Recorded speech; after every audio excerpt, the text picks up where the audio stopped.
So, hey Barrington, it's great to have you with us. As you said earlier, we have been trying to get this in the works, but unfortunately different pandemics have been getting in the way. So do you want to introduce yourself to our lovely audience? Yeah, so I'm Barrington Reeves. If anyone doesn't know, I run a boutique branding and creative agency in Glasgow called Too Gallus. We focus on like branding, web design, social media, any sort of creative, essentially like a creative directive agency for our partners and our clients. Nice. You started your business pretty soon after you left university. Did you always want to start your own business? Was it always the plan? I don't think I ever really planned it that way, and I don't know, I probably haven't really ever planned any part of this business. I just kind of found my way into it. I think I've always kind of had businesses, though not always in graphic design. When I was at university, I was running like club nights and helping out with nightclubs. So I think I've always kind of gravitated towards doing my own thing. And even when I was working in agency after university, I was still picking up a lot of freelance work. And that's kind of what led to moving out and starting it on my own. I was picking up freelance clients that were like half of my salary for a month. So the choice just kind of became a no-brainer, really.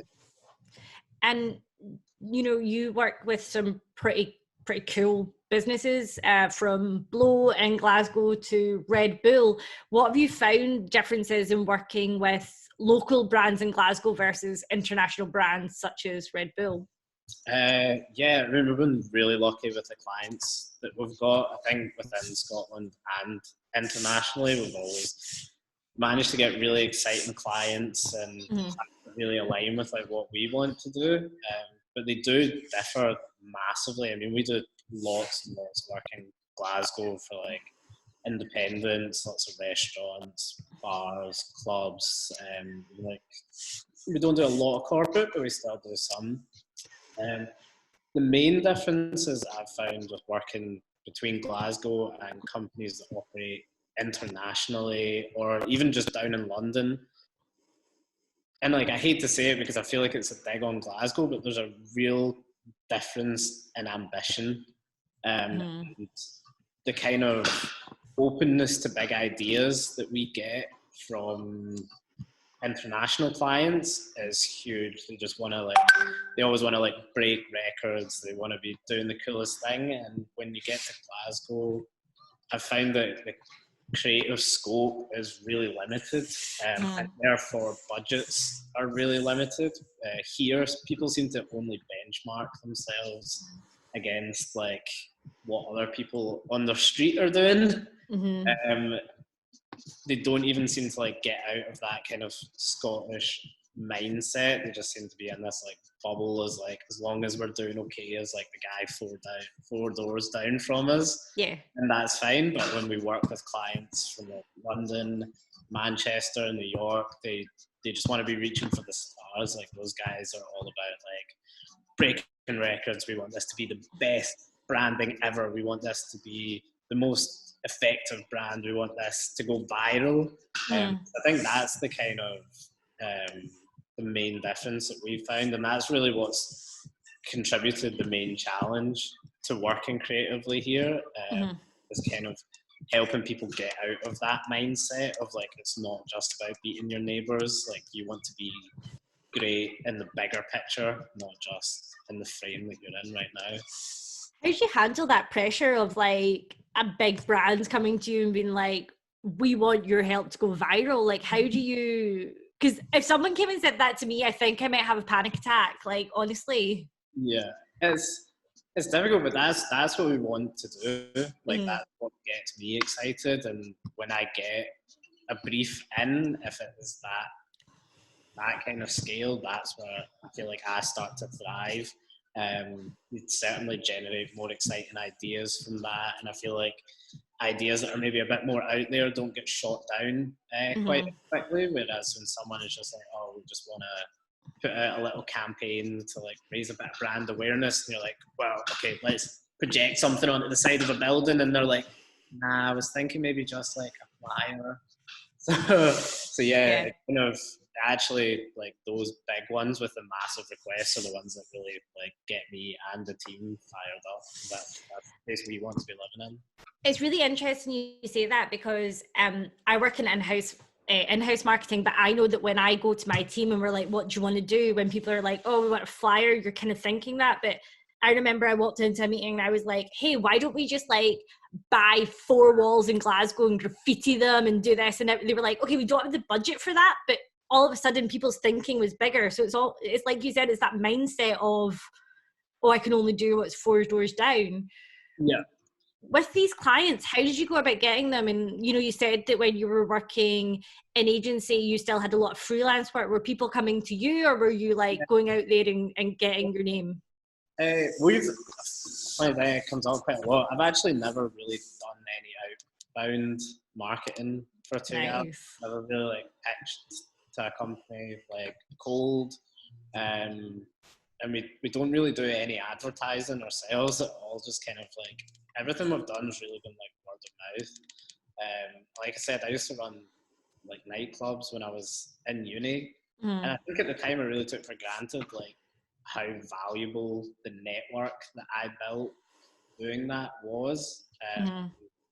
Going from like not knowing anyone to suddenly knowing like 3,000 or 4,000 people. Yeah. I took for granted that like when I started doing posters and flyers, like how often my name was kind of getting thrown into the ring. So like anytime anyone needed like a poster or bar was open, it was always like, oh, Baz is doing graphic design now. And it kind of just snowballed that way. And the people that I grew up with, I didn't realize at the time, but they were all like Strathclyde business, doing like business design or economics, and they all went out, and as they kind of grew in their journeys and their careers progressed, I guess we've kind of progressed along with them, because we've kept those kind of relationships. And someone that maybe was studying business 9 years ago, a lot of them are now kind of like mid to senior management, and we've been lucky enough to like get some recommendations from them. Some of our biggest ones have come as just a seed from my network, from a guy that I probably met drunk in a club 10 years ago. And so yeah, never take it for granted like how strong like your network can be when you're meeting people or where they might be in the future. But yeah, I'd say now 99% of our work is through referral. Almost every single project we get is because someone has talked to someone that we've done a project for and they've been really happy with it, or they've seen the outcomes, and they've wants to know what we could do for them. So how has your pricing changed since the start? Like when you were doing like club work, was that like for free, or were you still charging? And how has your pricing evolved since then? So pricing's changed quite a lot recently. Kind of 3 times. So when I started, I had kind of like flat rates of like, I'll do a logo for £100, I'll do a flyer for £70, or I'll do a poster. Then I moved on to kind of doing hourly rates, just kind of charging people like by the day. I guess that was as my kind of competency grew and what I was offering grew. And then recently in the last 2 years, we've made a shift to value pricing. Don't know if anyone here has heard of value pricing before. I think it's almost like a design and creative industries specific term. So basically we will cost a project based on the value that it will deliver to a client. Because the work outcome that we do will have a different financial effect on that client. That's the kind of scale of pricing. So we're a business with like 5 to 10 people turning over £100,000. Their price for a project, which includes branding and web design, would cost X.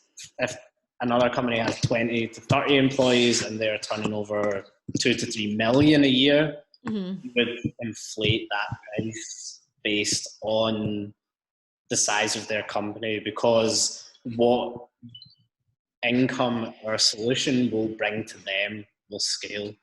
So we're not solving a £10,000 problem for them. So our fee would be 5,000. We're solving £1 million problem for them, so our fee would be 20-30k. That's really interesting. And what made you change to that model versus what you like, that hourly rate that you were doing before? I think it's just getting what's fair as a company, and kind of taking that shift. Like, there's only so many hours in the day I can work, and it becomes hard at a point to justify that your hourly rate is £500. Do you know what I mean? Unless you're Aaron Draplin, you can't say, "Oh, I'm going to do a logo. It might only take me an hour, but I'm going to charge you £1,000 for it." People just don't really understand that. And also, there's some problems with like time pricing, and that you can be penalised for doing a project quickly. Like, is it my fault that if I fulfill a brief in the first concept, do you get it for half the price? Or what if it takes me long? Like, then who do you as the client make up that pay? So I think it becomes quite difficult to do hourly and time pricing as you scale. And I think it's unfair on designers to be being paid for their time when they are solving like problems and generating income for companies that are in the hundreds of thousands of pounds. Absolutely. What would you say to young creatives who are just starting out, maybe in a kind of freelance role, maybe in graphic design or like photography or writing, to really, you know, because I think that a lot of freelancers undervalue themselves and people end up getting like a really good deal. So what advice would you give to someone starting out on how to make sure they're not selling themselves short? Yeah. I think it's important to like recognize your skill and know, like, if you know that you are providing these like great efficient services to people, your time and your cost needs to reflect that. I think for anyone starting out, it's just at the early stages, they should really just work on like building a network of other people around them that do what they do. One of the most valuable things I ever did was like start working with another agency called Rare. Alistair Smith, me and him have kind of managed like almost parallel agencies for the last 6 years together now. And it's great just getting a bit of feedback and not always being in the dark and shooting a cost over to someone and saying, like, do you think that's a fair price for this?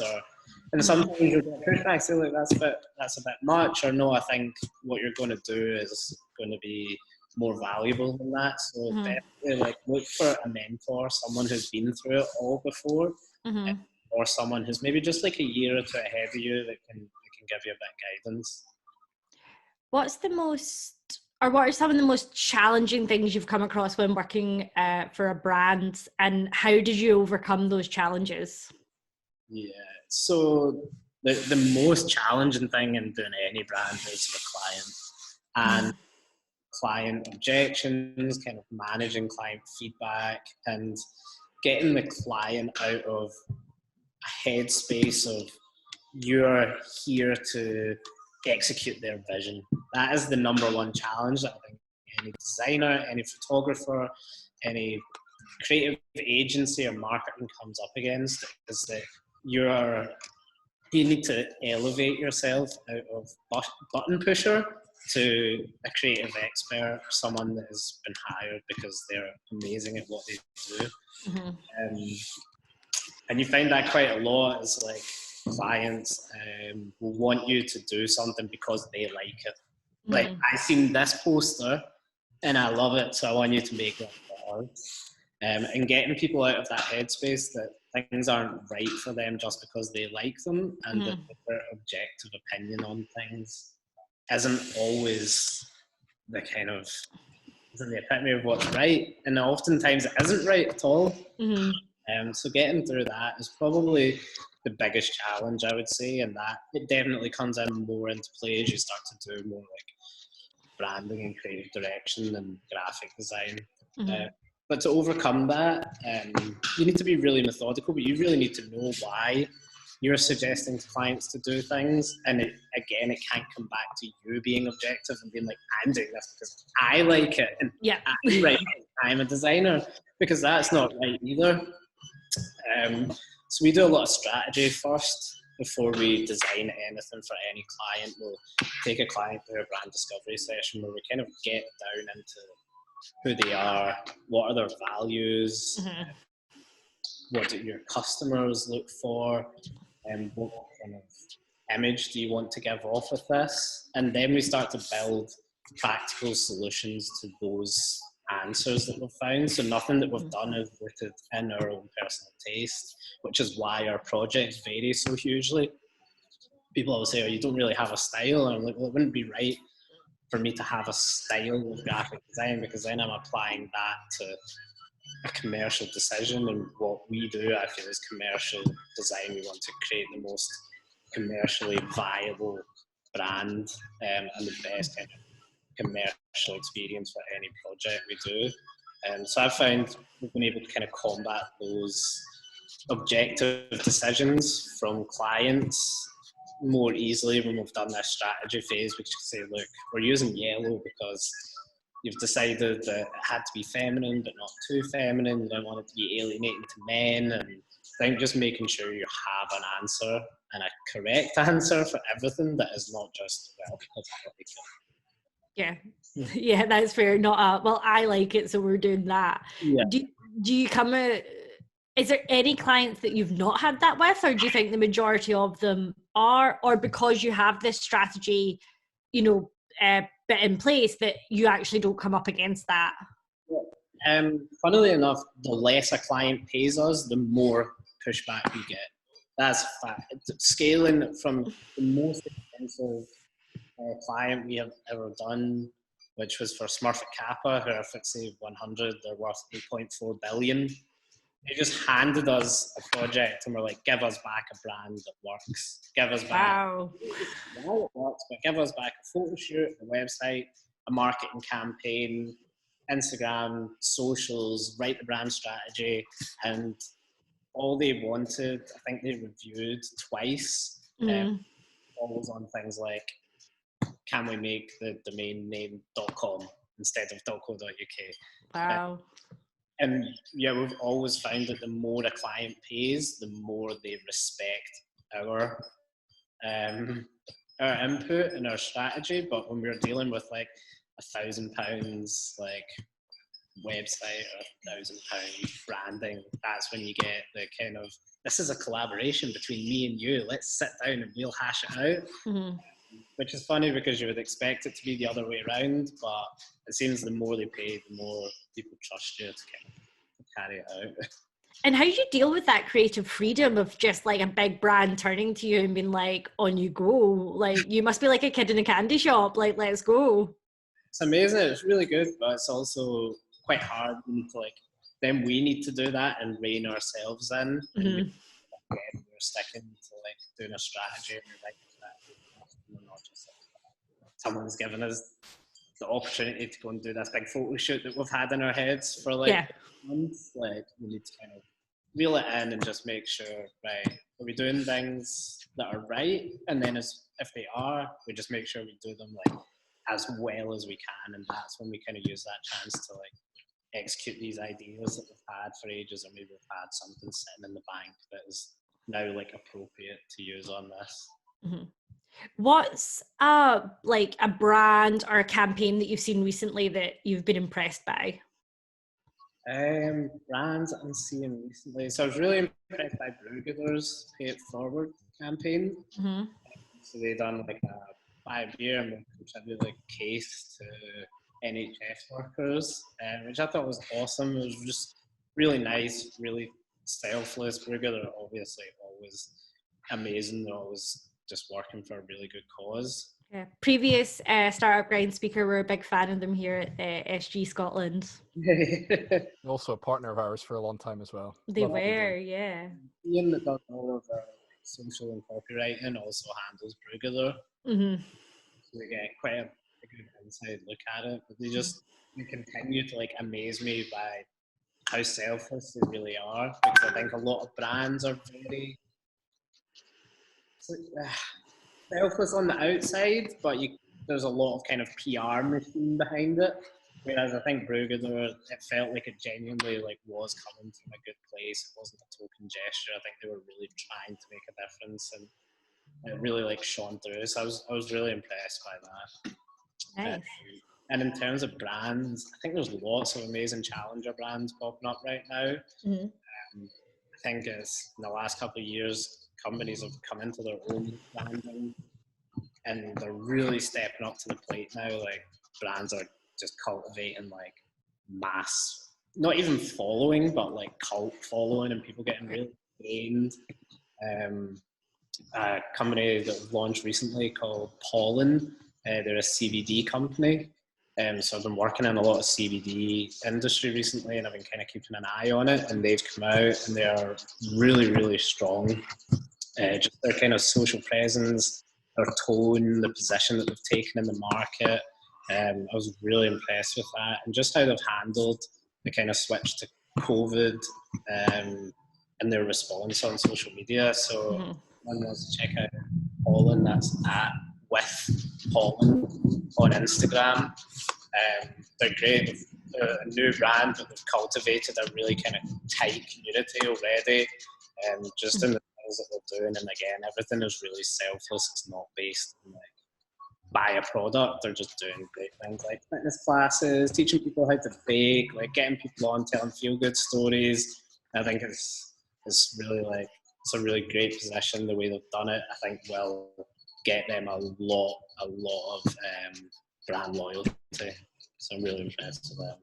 So how important is social media right now? Because you've just talked about that brand there, you know, that they're doing like fitness classes and baking. How important is it for brands to have an authentic voice on social media right now? I think it is just as important now as it ever is. I don't think it's any more important now, but I think it is always integral at all times. Like social media is the main point that most people have now with businesses. Like most people don't have a storefront or e-com, or even if they do have a store, they're not. Your customers aren't going to be there that often. So social is where your customers will look to you for anything. It's where they will hear your point of view. Probably the first place they'll go if they're thinking about buying a product from you before you pick your website. They want to see you as a photo of it on socials. So to me, that is like one of the most important pillars of a business now, and not for selling. It's the one thing that I think every client with is like, it's not your job to sell on social media. It's your job to kind of position your business, gather followers, create brand loyalty, tell your story. And I think that's something people should always be doing. That shouldn't chop and change just when they're in COVID, or when they think they have a kind of a selective audience and that people are more trying to pay attention to them. So true. What's your favorite social media platform right now? Are you a TikToker? I'm not a TikToker at all, and I only do TikTok as much as I can. I think there's just a lot of rubbish on it just now, and I think it will come into its own at some point, but that to me is not right now. So I'm keeping an eye on it from a distance, but yeah, I've got my reservations about it. Yeah, no one over 30. I'm not over 30. Nick in the chat saying no one over 30 should be using TikTok. Oh, I've got a year and a bit to go. Behave. So you have a year and a bit to get on TikTok. I'm not going to lie, I have downloaded TikTok. I've been doing some TikToks whilst in the house, and yeah, I am as uncool on TikTok as I am in real life. What is the number one piece of advice you would give to brands during these times?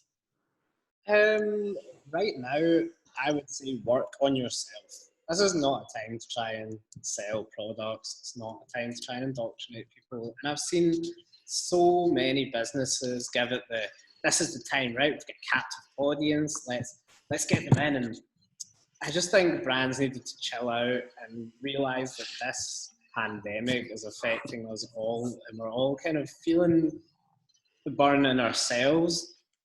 So I think that you got that kind of knee-jerk reaction in the first 3 weeks where everyone was like, here's our COVID-19 statement.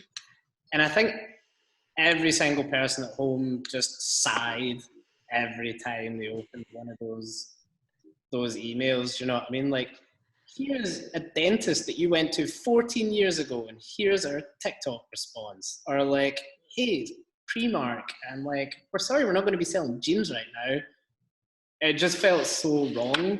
And I had a lot of clients like, right, let's put out our COVID statement and let's let our customers know what we're up to. And I honestly just had to be like, stop, man. No one. And I get shit for that sometimes, and sometimes there's backlash, but I don't think there's any benefit in not being straight up with clients or not telling it like it is just to kind of appease them, because no one was sitting at home ever like, I really just hope the dentist that I went to 9 years ago they're doing okay. People were worrying about themselves, and they were worried about their family and their health and how they were going to survive and how they were going to get by seriously. And for me, that whole kind of 3 weeks was like a really galling period, because it felt like just every single brand doing like the worst thing that they could do. So I'm glad that's over. Yeah, I felt you. I've had, I don't know if anyone else, but I shop with Asda. Other supermarkets are available, and they send out a weekly email about what they're up to. And I'm like, I don't care. Like, you don't need to tell me every week what you're changing. Just tell me when I can book a slot to get my shopping. Exactly. Yeah. So I think right now brands should be using this as development time, because it's so unlikely that for the last 15 years or the next 15 years, you're going to get like a 6, 8, 12 week break in trading. So I think people should be using this as the time to like look at their business processes, look at your customer experience, evaluate your brand. Like, is your imagery right? Is your tone of voice right? Like, is the way you're handling customers right? Is your returns process right? And use this time to develop those problem areas, because it's difficult when you're doing that, like in the midst of everything, trying to do business development while you're also still running day-to-day business. Yeah. So I've just noticed that Beth has put a great little comment in the comment section with a question. She said, we've been focusing on feel-good stories and just engaging with our customers online since the start of lockdown. But when is a good time to go back to pushing sales, particularly if we're looking for, to go for a big comeback when sports return post-lockdown? Beth, could you maybe let us know what your business is? Because that might help. But what do you think? When is a good time to go back to pushing sales? I think you just need to kind of read the tone of the country and read the tone of what's happening in the world. I don't know as well as anyone else knows when this is going to be over. I think it's just like, it's a bit like reading the room.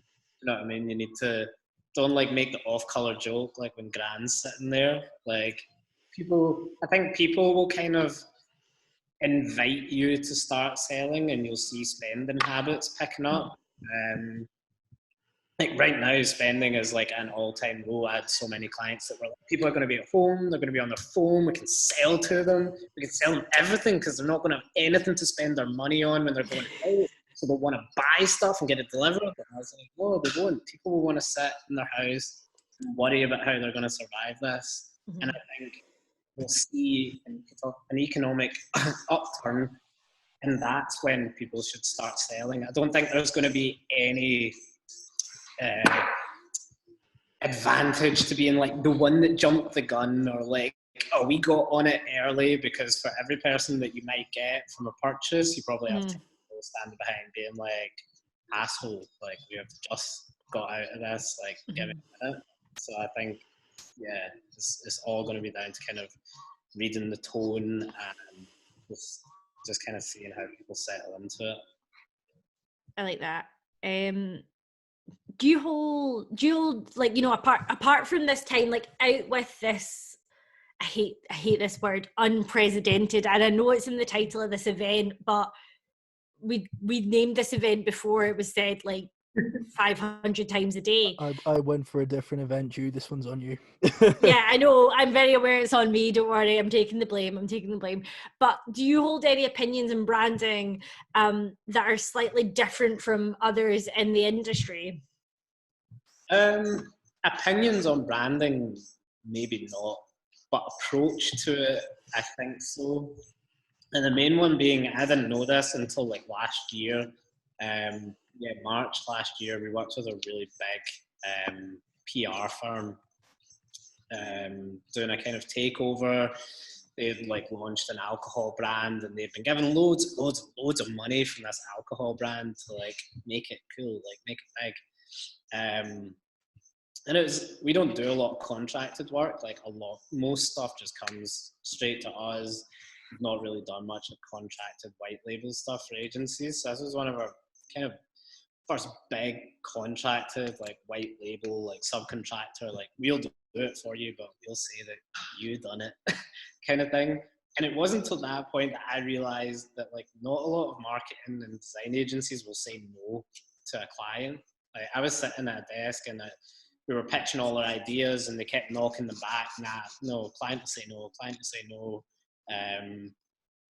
Or like, we want to do this and the client wants us to do that. And I was like, why don't you just say no? And they were like, what? Like there was like a collective gasp in the room of like, no, we need to say yes to everything the client wants to do. And I was like, but this is shit. It's trash. It won't work. It doesn't look good. It's a waste of money. And they were like, yeah, but we just need to say we'll do it and then we just make it work. And I thought that was like really telling of like their values. And like, to me, it really kind of stunk of like chasing the check rather than like integrity and putting out stuff that's good. And I understand it to a point where you're like, you need to bring in those clients, but I don't think it's right to do it because at the end, what was delivered wasn't good. Mm-hmm. It wasn't not put together well, and it wasn't managed well. And I just think if they, at the start of that conversation, had said, no, we're not doing that, the outcome would have been better and the client would have been happier for it. Mm-hmm. But I didn't realise that was quite a common thing until that meeting, and I asked about a few other agencies and people were like, no, we just have to say yes to everything, and that's just something I've never done. I'd rather stand up and shake a client's hand and say, look, if you don't want to do it this way, that's cool, but like, here's the door. Or like, if you don't want to do it that way, I'll find a client that will. And I think finding clients that value your input and want to work with you because of what you do is really important.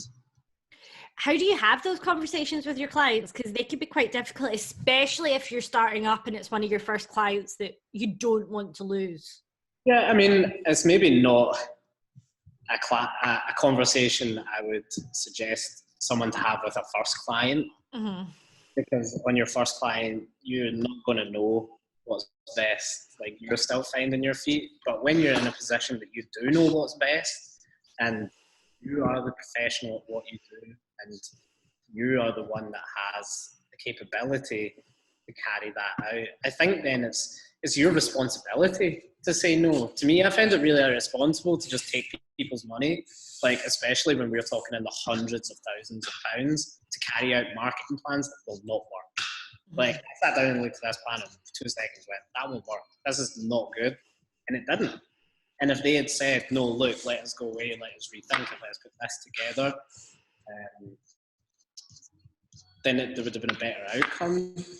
So I think you just have to be straight up. It's just like talking about money as a, it's a business decision. We're not here to like cuddle people and make them feel good. Like, we're here to like help their business. And if that person doesn't want to have their business helped, then that's fine. That's their problem. But I'm going to talk to them in a straight up way. There's no other way to do it. You need to just be straight up. And you're not an emotional thing. You're talking facts. Mm-hmm. You know, being confident in yourself and knowing what you're saying and bringing reason to the table as well. If you can present, it's better to do it like this because of X, or it's better to carry it out in this way because this will be the outcome. That's how I would approach it. It's not, again, it's never just about, let's not do it that way because I like doing it this way. Yeah, I like that. Got a couple more questions and then we're going to head to the Q&A. So if you do have a question, please put it into the Slido and we will get that. I think if Johnny or Emma, if you could just post that link into the chat again, that would be great. Johnny is already on it. He's a star. So is Emma. Love my team.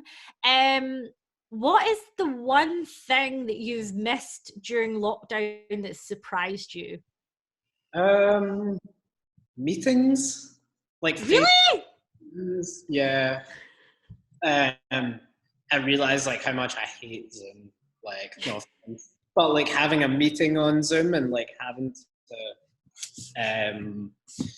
kind of curate work over Zoom and conference call, and that's like kind of getting people down in front of me, and like that's what I do quite a lot of like our best kind of strategy work is sitting down with a client and hashing things out and doing a bit of back and forth. And like when you're going over email and when you're going over phone calls, don't get that kind of same interaction. And although we do have to manage that with international clients, I do miss like the kind of just chilling out and getting to know my clients really well. It's like a big part of like what we take on any client is just get to know them personally and what kind of person they are and what they like, and that really feeds into how we manage that client. Huge effect on our business. It's like if you know how to manage a client, it's like 50% of the battle. Do you know what I mean? If you know like, or do they like to see everything put together in a deck and then present it to them? Do they like you to just like text them ideas like, oh hey, I seen this, or hey, like I knocked this up, what do you think? And now that we've gone into like Zoom and kind of like mail territory, I find it quite hard to like get that read on people. That's like a personal like thing for me. That's fair. That's fair. I thought you were just going to mean meetings in general, because I think I've definitely found that some meetings could definitely be emails now that they are emails. But on the flip side, what's something that you haven't missed that surprised you? I guess I'm kind of a bit of like the 24/7 lifestyle, like very much like work all day, go out, like party all weekend, and I've really not missed it as much as I thought I was going to. It's probably like haven't drank since the start of lockdown. Really, have like one Zoom pub quiz with the team. Same. I was like a binge drinker, like big binge drinker, and I just like I've had like a quarter of a bottle of rum in the past 2 months now. So yeah, I missed that. It's crazy. You're better than some of us, Ivy. I'm keeping the alcohol world in stock. We are going to fire over some questions. Our first question comes from Declan. Hi, Declan. Hello. Hey. That's working. Thanks so much for that, Barrington. I absolutely loved it. I think that, Granny, it's such an interesting topic because I think that for any startup or business of any size is never not going to be relevant. And with that, it's tying into my question, which was actually about mistakes. And what common mistakes do you see startups making in the early days, and how can we avoid them? The most common mistake I see from any brand is that they go for like cookie cutter models and they don't find their voice and their brand early. You know, like every single like even creative agencies that haven't done their own branding right have got like, hey, we are X agency and we do X thing. We're really quirky. Why don't you come down and we can get like a cup of tea? We've had like 3,000 coffees. Like you can tell like this stuff has all been seen on like some other website. You know what I mean? Like, oh, tech company X. Like it's almost like a perfect like creative tagline generator you could make where you just like sub in and out their names. So I think like companies should really like get to grips early on with like who they are, what's important to them, get their values, and develop like a unique voice. Like talk like yourself. And I think a lot of people make the mistake of thinking, if we sound like the biggest tech company, then we will be perceived like the biggest tech company. But the only problem is like every other single startup is also doing that. So you sound much more like every other startup than you do like the big guy at the top.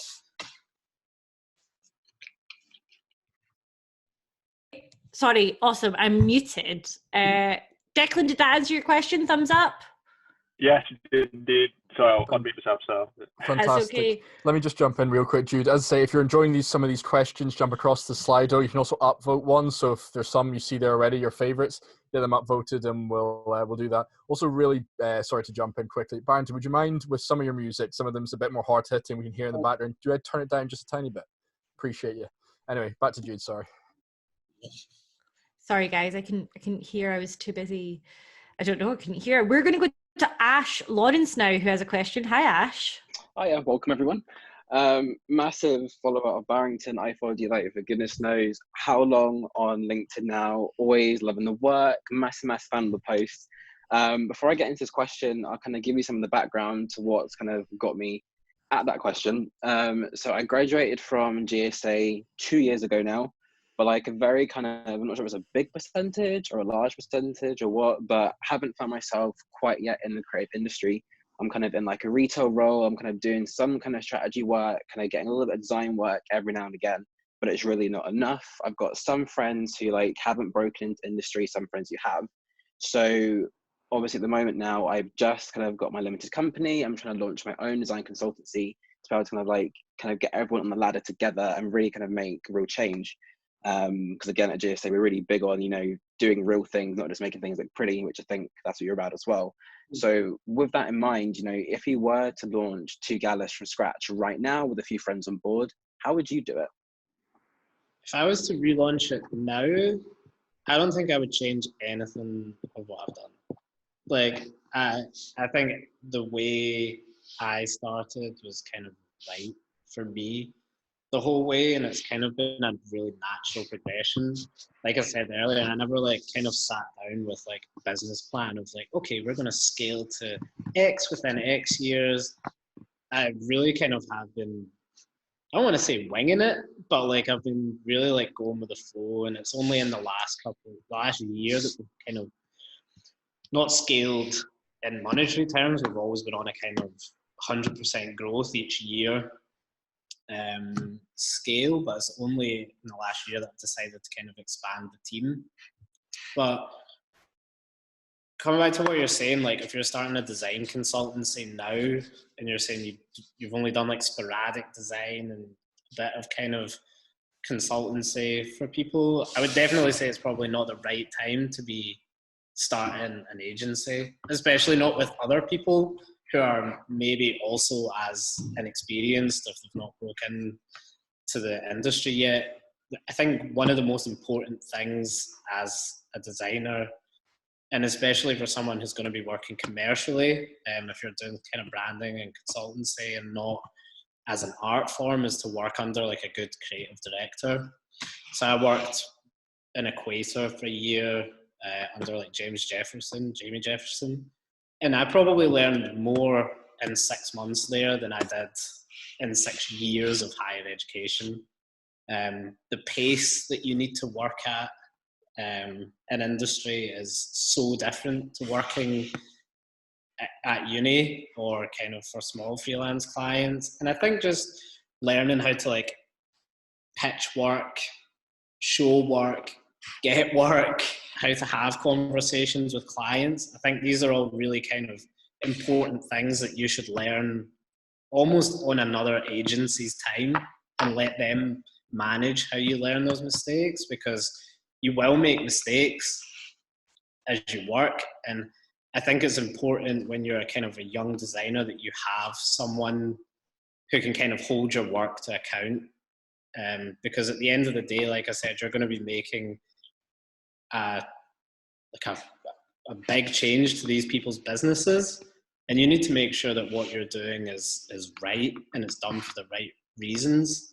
Because if it's not done right, you could cost that company money, or you could have a negative impact on their business. So I think it's really, really important to either have like a very, very, very strong mentorship lead in your company. If you are a young designer and you don't have any commercial experience, like hire a creative director to oversee what you're doing, or spend a bit of time in an agency where you can kind of get to grips with the business side of an agency. Because I'd say like 30% of my job is design and 70% is like biz dev, strategy, planning. Like the time that you spend doing design when you run an agency is marginal. You also need to make that choice in yourself. Like, are you a business development strategy guy, or are you a designer? Because if you're just a designer, then you need to decide running an agency life might not be for you. So I think maybe like get a few opinions from people that have been through it, and kind of talk to them and base it on like, here's what I really enjoy. But you need to be prepared for it to be far more about money management, time management, managing relationships with clients, than kind of like pumping out cool designs, because that's the smallest part of what you do. But if you want to have a chat, you can give me a shout on LinkedIn or something. I'll be happy to have a wee one-to-one as well. That's perfect. Thank you so much. Fantastic. I'm going to jump in with one of the questions we have from Slido from Anonymous. From your experience with, your experiences and what you've seen from Brewgooder, what focuses should a social enterprise of a kind of similar nature focus on at the beginning from a brand and marketing kind of standpoint? Sorry, can you repeat that? I think it's here. Yeah. What focus should a social enterprise focus on? So does that mean like what should they look at, the benefits to their brand and marketing be, or just like what focuses should it be? Kind of don't get the question. Go for both. So I think, okay, so for both, I think that picking picking a social enterprise, like pick something that's authentic. For me, like branding is all about authenticity. So don't just pick something because you think it's cool, or like lots of people are starting to talk about mental health because it's like cool. But in reality, they're not people that are like focused on mental health, and they're not interested in their employees' mental health. So like, why are they now suddenly like champions of mental health? Like, I think it's important to be like authentic about who you are, what you care about, and practice what you preach. So if you're a company and you want to help a social enterprise, sit down and write down your values, like what's important to you, what's close to you, what have you been affected by, and then start to build on that. Don't just do something because you think it's going to get X amount more social media attention than the other one. And from the flip point of view, I don't think brands should look at any sort of return from doing social enterprise work. I think they should do it out of the goodness of their heart. If they're going to donate money, then that's fine. They should mark off that money. It should not be, okay, we're going to donate £100,000 to this charity, but then we'll get their database and we can market to them, and then we'll bring back £300,000. It should not be a transaction like that. It should be open and honest. Preach. And I think that for me, as someone who's so open about having mental health issues, you can totally tell when a brand has not been authentic, when a brand is doing it for social clout versus because they actually care about it. Yeah. Authenticity is key. We're going to go to James, who has a question. Hi, James. Yeah, hi everyone. Cheers to that, Barrington. I really enjoyed that there. My question is, if you have a product or service that has a wide range of target markets, how would you cater the branding to suit everybody? I think a wide range. I mean, I guess then it's looking at like how do supermarkets like market themselves, like what do car brands manufacture themselves, market themselves. You can either kind of break your audience down into tribes. So like when we do brand discovery session, part of what we do is like write a customer avatar. And that's like, if there was one person that existed who would like love this product, like what does that person look like? Like what's their job? What age are they? Like we give them a name, we give them a hair color. We really want to be able to like visualize this person. And we go right through their traits of like what life beliefs do they have? So like, do they believe in like living for the moment, or do they believe in like job security and like making sure your family are safe? And we make a big list of these like attributes, and then we kind of build a persona out around that person. That means like when we're creating marketing messages, we try to like speak to this one person, and it means that not only will you be hitting that person, but it gives you a sense of identity, because you can buy into a brand that speaks to one person, even if that person's not you. But it's kind of difficult to speak to. You spoke to by a brand that speaks to no one, that has like no catchment. So I think if you have one of these companies that are like, well, like anyone realistically can use us, I would pick some like common traits between all of them, because realistically your brand will still have some kind of like core value that will run between all these people. Do you know what I mean? Like every age range can shop at Asda, but it's kind of people that are price savvy and people that are like quite casual. So their marketing reflects that, and it's like tongue-in-cheek chat and like messages around cost. And then you get kind of car manufacturers like VW, or like you kind of pick your like core value and start to build around that, and like what's important to you, rather than trying to do like person specific marketing, if that makes sense. I remember they taught us that at uni, and I was like, why would I want to imagine someone? And honestly, it has like got me through so many marketing decisions, like to go down to that thing of like, what hair color are they, what are they called? Like, it sounds silly, but it's so true. Our next question is from Nick Murray.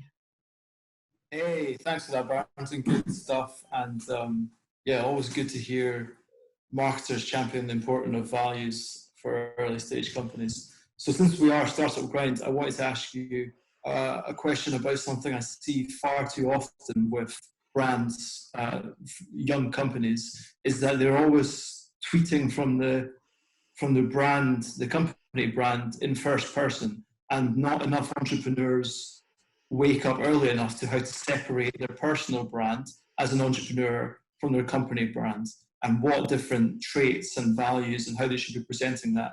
So if you got any tips for entrepreneurs on how to separate themselves from their companies, and what social media platforms to use for each, perhaps. Cool. Yeah, that's a good question, and like something I've battled with quite a lot as well, because obviously I run Too Gallus Instagram, but it's my Instagram and I run it as me. And I have always kind of tossed up like, oh, should I have a personal account where I like post my day to day, or do I like do that through the company? I think it comes down to whether it's right for your company and whether it's right for your position. I think certainly if we're talking startups, which mainly involve like tech or like business consultancy, then it's maybe not right. And I think you need to kind of evaluate what audience do you want to build on social media? Like what kind of content do you want to put out on social media as well? Because you're going to garner two very different types of social media following based on those two things. So if you run it from a company point of view, you can kind of expect to really only garner people who are interested in buying your product at that exact time. And that's why I've always not ran our social media that way. I ran our social media as like a look into the business. I think if you are going to use it almost as like a personal Instagram, and you're like kind of tweeting, or you're using Instagram as the company, it needs to also still kind of bring some sort of business value. So you should still be like, show the workings of what's going on in the company, and like introduce people to your staff and show people how you're going through your processes. If you just want to show like I'm shattered, I need a coffee, then maybe like split that off and have it. But I'm not of the mindset that you need to separate the two. I actually think there's massive strength, and I'd say a lot of our strength in the studio comes from the way that I run our Instagram specifically, in that I show people like this is the process of like us making a brand. Like I'm going for a meeting now with this person, sitting down doing a consultation. Like people really get to follow that journey. I think you just need to make sure if you're doing either one, you need to make sure you're doing it right. So like don't kind of half bake either one.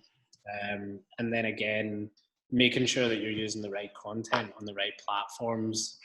I'm a really visual person, so I use Instagram. I personally never really been a fan of Twitter.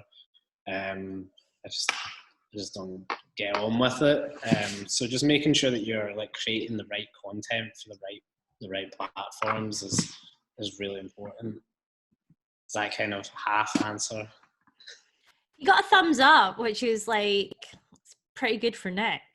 We're going to go from Alan next. Alan, just before you ask your question, I just want to let everyone know, when we finish, please don't run away. We like to do a little, we'll put you all in gallery view. We'll get a wee boomerang and a picture to celebrate. It'll be like a remembrance since we can't all be together in person. But Alan, what is your question? Thank you. Barrington, hi there. Just props for a great chat, great interview, good value. So I've got a question regarding to branding for people who don't know their values yet. Just to give you a quick context, I had to do a couple of pivots over the past 2 years. The company that I started and the project that I kind of started was something completely different, even though the name stays the same. So I took my time and I didn't actually develop any branding, any logo, any website, and nothing for over a year because I wanted to discover my mission, what I actually want to do and what the company will actually do and what the values are and everything else around it. And the question I have is, when you have people who come to you and they have no idea what their values are, what they want to do, they have completely no idea. They just have like a basic concept of what the company services or products are going to be, but they know nothing about where they want to go. Would you take them as a client and help them find those values? Or would you just send them away and say, come back to me when you actually know a little bit better? It's better for you if you develop over time. No, I think it is our job to help people find those values, because most people don't. They just like, we sell X product, and like wanting to sell a lot of a product isn't the value. But that is what most people come to us with, is like we make flooring and we love making flooring, and I'm like, what are your values? And they're like, providing great flooring, and I'm like, value. I'm like, is it like creating customer care? Is it like, do you really care about like mental health, or do you care about the quality of product? So I think digging into those things is really important, and that is our job. That's our job as creative strategists, is to help people navigate these things and demystify them, because a lot of people don't know how to get to the bottom of what their values are, or they've never actually taken the time to put on paper like, what do you care about other than selling your product. So that's our first base, is kind of covering all that. And it's intense, it's really long. We've done it with Slaters recently, and the session lasted like 8 hours, and it's tough, and it really forces people to get into parts of their business that they've never thought about before, and it forces people to question why they've been doing things. And a lot of the time people go away and they make massive adjustments to their business based on it, because as you know, you make decisions day to day when you're running a business, and a lot of those times those decisions aren't based on a kind of a strategic base. So things will have happened, like just going down the road, and you'll find all these decisions have mounted up into kind of creating a brand that people usually are like, oh, we don't actually like the kind of whole package that this has become. So what we do then is go in and say, right, wait, why are you doing this and this and this and this? Mm-hmm. Take them out, replace it with these things that we've identified. And that's how you kind of get that solidified package. So I think, yeah, any business could really be doing a bit of brand strategy, whether you do it with a creative agency or you do it yourself, but take the time to do a bit of brand discovery and a bit of brand analysis to figure out who you are. You'll only become stronger for doing it, really. Do you think now's a good time to do that? Now, yeah, absolutely. Especially if staff are off and you're not going to be doing huge amounts of sales right now. This is the time that I think brands should be spending to do development. Amazing. We have time for one last question. We are going to go to Beth. So hi Beth, what's your question? Hi there. So it actually follows on from something from the question before. So if you've already got a brand and you're sort of trying to establish your voice, obviously I'm speaking from player data perspective here, but how do you maintain and almost enhance that voice if you don't feel like you have much to say? Because obviously there's that worry that you don't want to post stuff on social media just for the sake of it, but also we're told time and time again, you need to post something, don't be silent, or even just, do you have any advice on how to get that content? I think sitting down and write some stories around like what could be interesting. Are you still unmuted? Can you talk? I don't know, can you hear me? So what kind of stuff have you been posting? So we've been trying to go for sort of feel-good stories. A lot of the stuff at the start was data that we'd collected previously. As I said, we're sort of a sports data company, so we could talk to our customers and sort of go, this is the data we've collected already. But now we've sort of come to an end of that, and we don't have anything else. So we're just sort of clutching at straws as to what else can we say that will keep our customers engaged. I wouldn't sweat it. And this is like advice I give to a lot of people, is like, a lot of brands need to like chill out, like take themselves very seriously. And while all companies are serious, like it's really easy as a brand or a creative or any of these number of things to sit at home and be like, oh, what should I post? What should I do? What should I write? I need to get something up. I need to get a post up by 7 o'clock. Mm-hmm. And I just want to be like, man, no one is sitting on their couch with their phone out being like, oh, I can't wait for Too Gallus to post. He needs to post. Like, people are wrapped up in their own lives. People are either enjoying or not enjoying this time. But no one is ever really at home worrying about what your brand is doing. So if you feel like you can't or you aren't creating valuable stories right now or valuable content, it's fine. Don't, just relax. It's worse to write things that aren't valuable for the sake of writing them than it is to write things that are good. You should just really just, I don't think people should bring stuff to the table until it's developed and it's good. So yeah, don't worry about it. Don't worry about trying to make content. If you have nothing to say or you feel like you have nothing to say, just say nothing. Brilliant. No, thanks. It's definitely a worry of being too silent. I always try to explain it as like being at a party. Like, social media is like everyone in a room. So if you imagine that there's like 30 brands in a room, like you can kind of instantly tell the brands that are like, one guy's in the corner like telling a story and everyone thinks he's really cool, and that is the brand is doing really well on social media and they've developed good stories. And then you get these other people that are just like in the corner that are like, beer, free beer, made the coffee. And you're like, what are you doing? You're just like shouting for the sake of it. You just want your voice to be heard, but you're not bringing anything to the plate. Do you know what I mean? But there's always just those brands. Just like, me and John are out today. And just like, allow it, man. Like, unless you're bringing value, just like leave it, because it's much better to be the brand that like brought value in every single post or brought something really interesting in every post, and like, oh yeah, every 10th or 20th post was interesting, and in between that they were just kind of finding ways to like fill the void. thought everyone loved my me and John are going out post, but apparently not. Who knew? Unfortunately, that's all we had time for, but that was awesome. I feel like we could do a whole other event on just Q&A, but thank you so much.